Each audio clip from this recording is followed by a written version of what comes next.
the potential to meet the world's increasing demand for energy.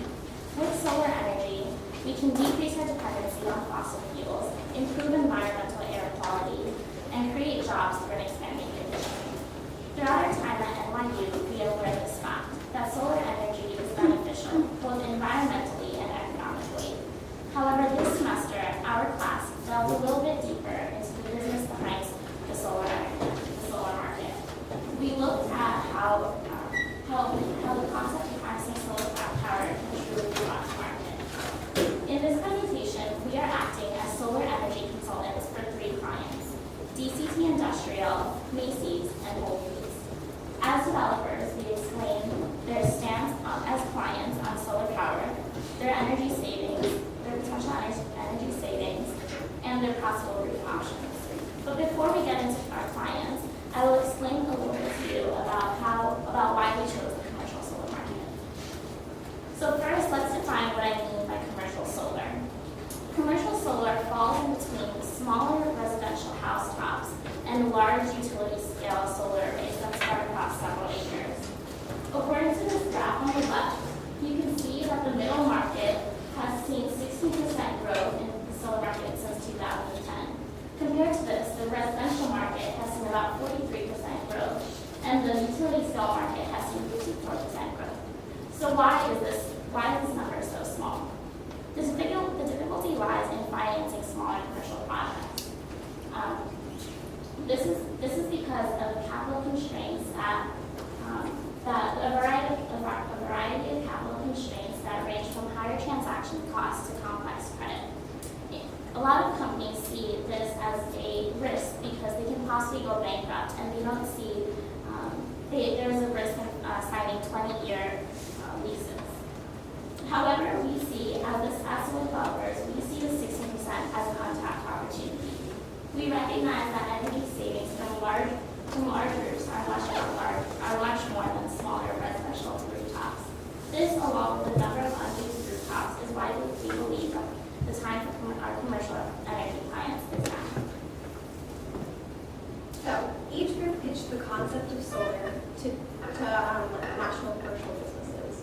As Soda mentioned before, these are DCT Industrial, Whole Foods, and Macy's. Our initial task was to educate our clients on the benefits of commercial solar. So chiefly, the major benefit is the generation of revenue. We can generate revenue for our clients in 3 different ways: energy savings, a federal tax credit, and state-based solar renewables energy certificates. But not all properties are suited to solar implementation. Teams conducted extensive due diligence in order to figure out what properties were best within these companies to implement solar on. Properties were chosen based on an analysis of state-based incentives, roof structure and roof size, cost of the system, and the potential profit of the system. Groups approached the concept of solar ownership structure a little bit differently. Macy's and Whole Foods happen to be the main consumers of energy produced on site, whereas DCT Industrial owns properties that they lease to tenants, who are then the off-takers of energy on site. Based on these facts, we offered either a client-owned system or a third-party owned system. Most importantly, it was our job to communicate to our clients that the time to implement solar is now. The federal tax incentive, which is a major incentive to implementing solar, either an investor or the client themselves, is set to expire in 2017. Brad will now explain how this tax credit and other solar incentives work. There's currently several different incentives that have been driving the solar market. The biggest of these is the investment tax credit, or the ITC. This is a federal tax credit for 30% of the cost of installation of a solar system. And since this was enacted in 2006, annual solar installations have increased by over 1,600%. And this is due to expire by the end of 2016. For solar, there's different performance-based incentives and capacity-based incentives. PBIs give money based off of the output of the system, while CBIs just give money based off of the size of the system. PBIs tend to be used more since they encourage continuous use of solar. The biggest incentive at the state level are solar renewable energy certificates, or SRECs. These are in states that have a solar carve-out, or just a specific amount allocated to solar in their renewable portfolio standard. These award a certain dollar amount per megawatt hour produced, which is dependent on the market of the state. These are basically a form of solar currency. Another type of incentive is a feed-in tariff, which isn't used too greatly in the United States. A feed-in tariff sets specific electricity rates based off of the energy source that was used to produce that electricity. For solar, the idea is that the price for solar will be set lower than the price from the utility. This was done recently in Long Island, where a feed-in tariff established a much lower price for solar than there is for energy coming from the utility, since energy rates there are usually so high. A feed-in tariff is different than an SREC because it's set at a fixed price for a certain amount of years, while an SREC can fluctuate. There's also residential and sales tax exemption in some states. This isn't much of an incentive, but it can provide an additional boost to compare with these others.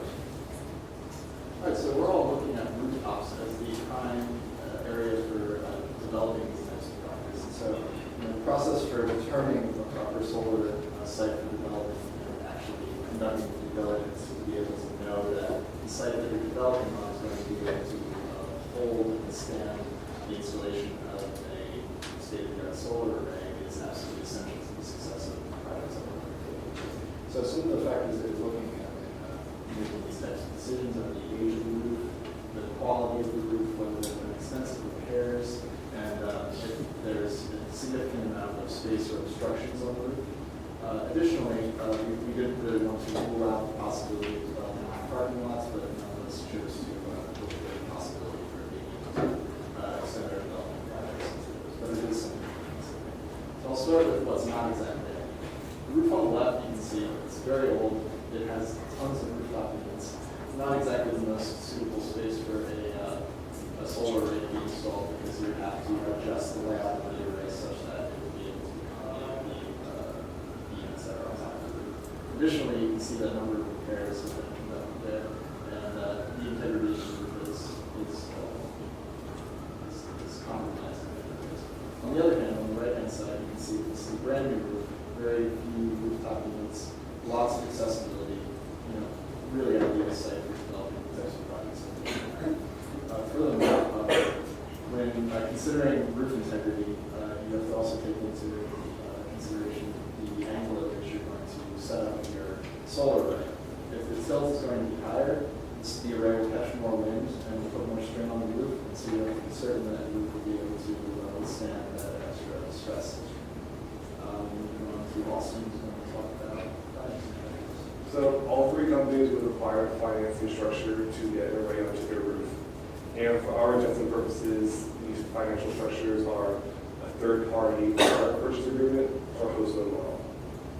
Now, power purchase agreements could be used by all three companies at this point, and it would require a host and a financier who can take advantage of the discounted solar energy rate without any upfront costs. And this is the main draw of this model because there are no upfront costs. That would be the main draw. So the tax equity partner, here are some examples of tax equity partners on the left, would provide the financing if the developer cannot monetize the renewable tax benefits such as the ITC. And with this model, the price is determined for the 20-year lease, and this is often going to be more or cheaper than the utility bills otherwise if there were no solar arrays. And at the end of this PPA or power purchase agreement, the host can either extend the PPA, ask the developer to remove the array, or buy it outright. And this is the PPA structure, and either the lender or the tax equity that would be the financier. Next, moving on to the wholesale model right here. This would be used in the case if the building or the solar array is too small to warrant a power purchase agreement. And the third-party financing, well, there have been models developed that would still require third-party financing just because the upfront costs are so high for a solar array. And in this model, we would have to add a box for the investor. And this would be in kind of the lease form, and the payments would be somewhat based on the productivity of the array itself. So now we're going to look at the three clients that we are hypothetically pitching solar developments to. And the first client we are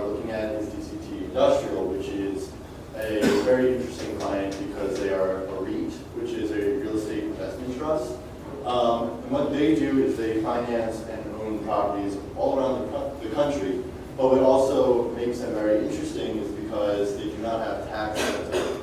So they cannot take advantage of the 30% federal incentive that will reduce the cost. But we still believe that developing solar for DCT is incredibly attractive. First, because they own and finance all these properties, and they're mostly warehouses, the roof space is huge, which means that when they develop solar arrays on these roofs, the cost will be cut down to economies of scale, and it will also produce more energy because the systems are so huge. Secondly, in their company initiatives, they state how they want to grow, they want